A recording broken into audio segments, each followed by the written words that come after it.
This is ecoTEC's ecoTEC Roundup show from Aptera's first and only climate-positive certified renewable electricity provider. We only source from wind, hydro and solar, and we are the leading supplier of electricity to EVs in Aptera. Search today at ecotecity.co.nz. Welcome back to another roundup of news from the world of clean cars and green energy. Thanks for joining me.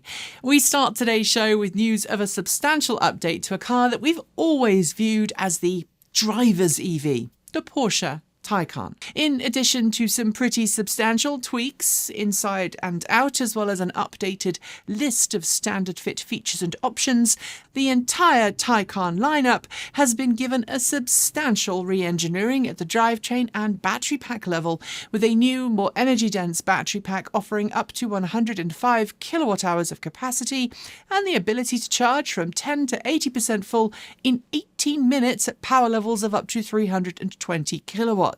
There's also improved 400-volt charging capabilities as standard, up from 50 kilowatts to 150 kilowatts, and up to 690 kilowatts of drive power at the wheels. But to buy that particular variant, you'll need to be very, very wealthy. In last week's show, I told you about Ford's promise to send out complimentary CCS to NACS charging adapters to all Mustang Mach-E and Ford F-150 Lightning customers, and during that segment, I said that I didn't know if you'd need to use an app to initiate charging. This week, Ford confirmed an app won't be necessary, telling Inside EVs that in order to initiate a fast charging session at a Tesla supercharger using its complimentary adapter, customers will be able to use their vehicle's infotainment screen or Ford's existing Ford Pass app. At least they will if they've signed up for Ford's Blue Oval Charging Network, which is Ford's in-house name for plug and charge.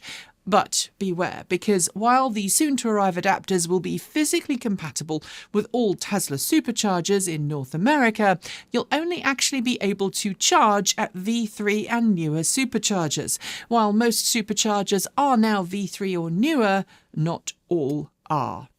It's no secret that vehicles are getting larger, both internal combustion and battery electric, and we have talked on this channel plenty about what that means for pedestrian safety. Now, the University of Nebraska-Lincoln's Midwest Roadside Safety Facility has highlighted a new risk from vehicle bloat. It crashed a Rivian R1T travelling at 60 miles per hour, 100 kilometers per hour, into a standard crash barrier for a recent study, with the R1T obliterating the crash barrier with little problem. The TLDR here is that due to vehicle size increase and bloat, both for ICE and EV, the impact energy of many cars on sale today drastically exceeds the engineering limits of crash barriers used around the world. As we're growing tired of saying, we need to stop supersizing our vehicles. Talking of supersized vehicles, a new poll of users at the Tesla Cybertruck Owners Club shows that for at least 1/4 of those polled, range trumps load-carrying capabilities. It polled its members on Tesla's range-extended battery pack option for Cybertruck, an add-on that's not yet available and which Tesla says will reduce load-carrying space by 1/3 and payload capacity by 600 pounds, about 270 kilos or thereabouts. Despite that, and the $16,000 price tag, 20% of all-wheel drive dual-motor reservation holders and 30% of Cyberbeast tri-motor reservation holders say they've opted for the range-extending pack. Tesla says it increases range by approximately 120 miles, 193 kilometers. Ford published its quarterly earnings this week, showing record-breaking EV sales during the fourth quarter and edging past its nearest rival GM in the EV sales charts. Despite the positive sales figures, however, Ford said during its earnings call that it has slowed down several investments, including in its EV programs, with its Model E division, a recent spin-off business exclusively for its EV models, recording a $4.7 billion loss for the year, which Ford Ford in turn blamed primarily on EV price competition and its investment in future EV platforms. As a whole, Ford's Q4 revenue hit $46 billion, beating Wall Street estimates by $3 billion. That said, Ford's fourth quarter estimates reported a net loss of $526 million due to salary adjustments worth $1.7 billion it negotiated with the UAW. Investigations are underway in San Francisco after a cyclist was hit by a Waymo autonomous vehicle. According to reports, the accident took place at a four-way intersection after a large truck turning at the junction blocked the Waymo robotaxi's view of the road ahead. This meant the vehicle failed to properly detect a cyclist that was hidden behind the truck, pulling forward after the truck cleared the intersection and not noticing the cyclist in time. While Reuters reports that Waymo properly alerted authorities to the accident and the cyclist was able to leave the scene on their own with minor injuries, this is yet another example of why autonomous vehicles aren't capable of dealing with edge case scenarios very well. The US National Auto Dealer Association held its annual conference in Las Vegas last week, and as you might expect, electric vehicles featured prominently. While both the outgoing and new chair of NADA took to the stage to cast doubt on electric vehicles and call on the US federal government to ease new EPA emissions and fuel economy targets, there was some good news too, with NADA launching a new funding program designed to help auto dealerships become more familiar with and better trained to sell and work on EVs. While the former got plenty of news headline time, the latter really didn't, and while we've no doubt the overwhelming majority of NADA members, especially in some parts of the US, are very much not keen on selling EVs, it's good to see that for at least some, EVs represent a path forward towards cleaner vehicles and I'd hazard to guess more business to steal from dealerships who aren't pro-EV.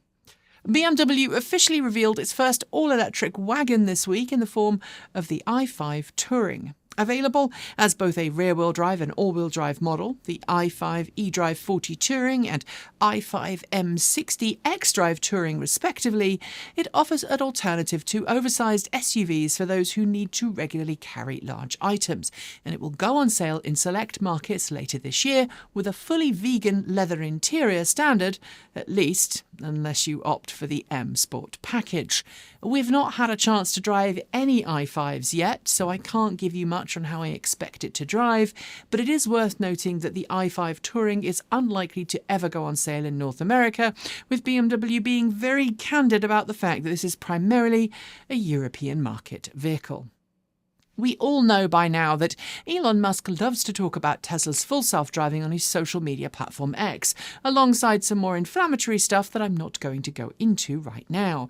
But while Elon has been stating that we'll see full self-driving go live to customers by the end of this year, his brother, Kimbal, remains more cautious. Talking to Graham Bensinger this week in a YouTube video, Kimbal, who referred to the Tesla Model S as the best car since the Ford Model T, stated that he believed it would be maybe 5 years before Tesla will be able to remove the steering wheel from its vehicles. Telling Bensinger that he felt FSD would happen this decade, Kimbal Musk acknowledged that there's a lot of governmental regulatory hurdles ahead before true FSD is available everywhere. Solar electric vehicle startup Aptera confirmed this week that it successfully closed its year-long Accelerator Program, a fundraising effort to help get its vehicles into production, offering investors contributing $10,000 or more into the program the chance to secure one of the first 2,000 solar electric vehicles to roll off the production line. Aptera says the Accelerator Program has officially closed, having raised $33 million. That, it said in a press release, is enough money to fund initial phases of production, although, as some commentators note, its financials aren't as rosy as those claimed by long-forgotten startup Elio when it promised to bring its own three-wheel high-efficiency car to market in 2017. It's also pushed back its production plans to late 2024, so the jury is still very much out on if this cool ride will actually reach mainstream production. Before we get to the last two stories, I have a quick question. Are you in the market for a new car? If you are, and you live in Aptera, you should very much check out our very own buyer's guide at ecotricity.co.nz. It is packed with all the information you need to pick a car that's right for you and includes plenty of details about available vehicles, daily life with an EV, and so much more. So follow the link below and start your journey today. It's no secret that one way to encourage people to get behind the wheel of a cleaner, greener vehicle is to provide incentives to help them make the switch. In the EV world, we've seen that time and time again, with countries like Norway proving categorically that generous incentives, both financial and practical, can help people dump the pump. And when those incentives go away, sometimes EV adoption rates can also disappear. And that's sadly becoming very clear in Aptera, New Zealand.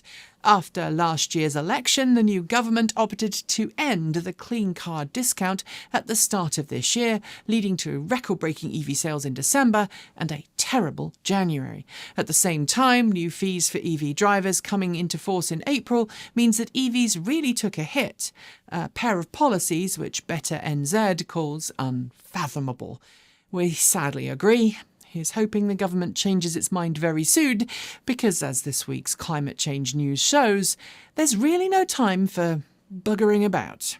And finally, if you are into tech, you might know that Apple recently began shipping very first examples of its Vision Pro headsets to eager fans around the world.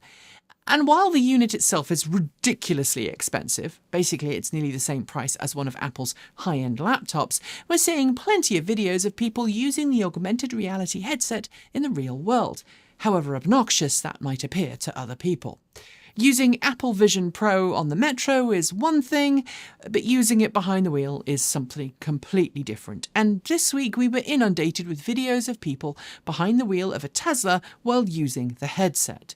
Although at least one of those videos later turned out to be a carefully staged hoax, and you'll note we're not showing the videos here, I honestly cannot believe that I have to remind you not to try anything like this.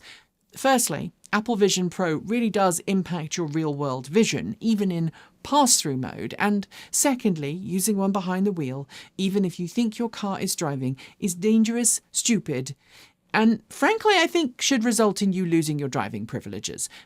Tech is great, in the right place, and at the right time. But that's not either.